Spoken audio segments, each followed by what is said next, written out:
അതെ, പെട്രോളിൽ ethanol mix ചെയ്ത് പറഞ്ഞിട്ട് ഡീസൽ വണ്ടി എടുക്കാൻ പോകണോ? എന്നാൽ ഈ ഒരു വീഡിയോ ഫുള്ള് കണ്ടിട്ട് തീരുമാനിക്കും. അതായത് പെട്രോളിൽ എഥനോൾ മിക്സ് ചെയ്ത പോലെ തന്നെ ഡീസലിന് ഐസോബ്യൂട്ടനോൾ മിക്സ് ചെയ്യാനുള്ള പ്ലാനിലാണ് ഇപ്പോൾ ഗവൺമെൻറ്. അതായത് ഡീസലിന് ആദ്യം അവർ എഥനോൾ മിക്സ് ചെയ്യാനുള്ള ഒരു പരിപാടി നടത്തിയിട്ടുണ്ടായിരുന്നു, പക്ഷെ അത് ഫെയിലിയർ ആയിപ്പോയി. അപ്പോൾ നമ്മൾ ചെറുതായിട്ടൊന്ന് ആസ്വദിച്ചു, ദൈവം ഡീസലിനും കിട്ടുമല്ലോ എന്ന്. പക്ഷേ ഡീസലിൽ ആ ഒരു എഥനോളിന് പകരം ഐസോബ്യൂട്ടനോൾ മിക്സ് ചെയ്യാന്നുള്ളൊരു പരീക്ഷണത്തിലാണ് ഇപ്പോൾ സെൻട്രൽ ഗവൺമെൻറ്.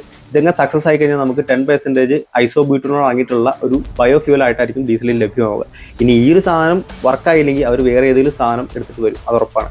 എന്തായാലും കരിമ്പ് കർഷകർക്കൊക്കെ ലാഭം കിട്ടണ്ടേ, അല്ലെങ്കിൽ അവരും കഞ്ഞി കുടിക്കണ്ടേ. അപ്പോൾ ഇതൊക്കെ ഒരു വഴിക്ക് നടക്കുന്നതിനിടയ്ക്ക് ഇൻസ്റ്റഗ്രാമിലൊരു ഇൻഫ്ലുവൻസർ ഒരു പോസ്റ്റ് ഷെയർ ചെയ്തിട്ടുണ്ടായിരുന്നു. അതായത് ഗവൺമെൻറ് ലീഡ് ചെയ്യുന്നൊരു അഡ്വർടൈസ്മെൻറ്റ് ഏജൻസി, അല്ലെങ്കിൽ ഗവൺമെൻറ് സപ്പോർട്ട് ചെയ്യുന്നൊരു അഡ്വർടൈസ്മെൻറ്റ് ഏജൻസി ഈ ഒരു പുള്ളിനെ കോൺടാക്ട് ചെയ്തിട്ടുണ്ടായിരുന്നു. എന്തിനു വേണ്ടിയിട്ടാണ്? E20 പെട്രോളിനെ സപ്പോർട്ട് ചെയ്യുന്ന കണ്ടന്റ് ഇടാനായിട്ട്. പക്ഷേ പുള്ളി അത് നിരസിച്ചിട്ട് ആ സ്ക്രീൻഷോട്ട് അടക്കം എടുത്തിട്ട് ഇൻസ്റ്റാഗ്രാമിൽ പോസ്റ്റ് ചെയ്തു. അതായത് ഇവരെന്നെ സമീപിച്ചിട്ടുണ്ടായിരുന്നു, പക്ഷേ ഞാൻ നിരസിച്ചു, എനിക്ക് അങ്ങനെ ചെയ്യാൻ പറ്റില്ല എന്നൊക്കെ പറഞ്ഞിട്ട്. അപ്പോൾ പുള്ളി ഇങ്ങനെ ഇൻസ്റ്റാഗ്രാമിലൊക്കെ വിളിച്ചു പറയണമെങ്കിൽ എന്തെങ്കിലും സത്യം പുള്ളിയുടെ ഭാഗത്തുണ്ടായിരിക്കും അല്ലേ. അപ്പോൾ ഇനി എന്ത് ചെയ്യുമെന്ന് നമുക്ക് ഒരുമിച്ച് കമൻറ്റ് ബോക്സിൽ ആലോചിക്കാം. So drop your thoughts in the comment box and subscribe if you like the video.